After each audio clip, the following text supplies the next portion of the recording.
And while the Carney government is a little over a week old, it appears as though the Prime Minister has changed his stance on a Bloc Québécois bill that would protect supply management from being included in future trade agreements. Dr. Sylvain Charlebois from the Agri-Food Analytics Lab has more.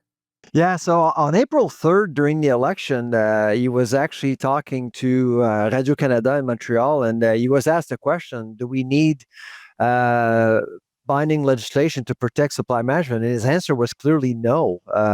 He basically didn't see any value in it.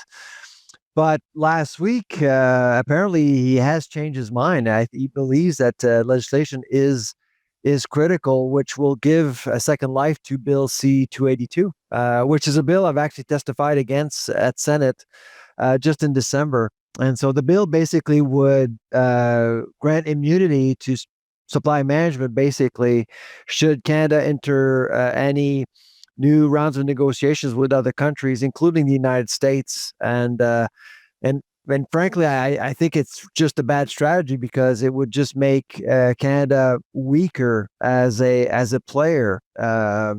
All countries have sensitive sectors, and Canada certainly has dairy as a sensitive sector for sure.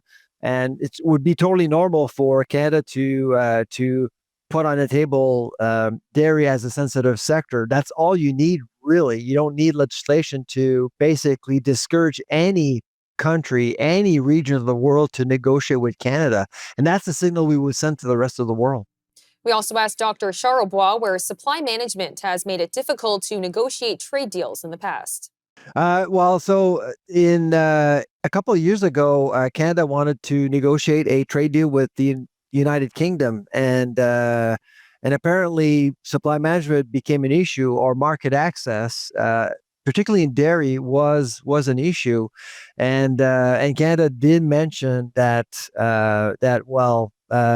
that's not negotiable. It's a non-starter, and we all know what happened next. The UK just walked away. And just recently, a few months ago, we learned that the UK was actually sealing a deal with the United States, which would probably make Canada less attractive for the UK. So we do have a trade deal with the EU, but we need more trade deals to be less reliant on the United States. And so I do see supply management as becoming an increasing diplomatic problem for Canada.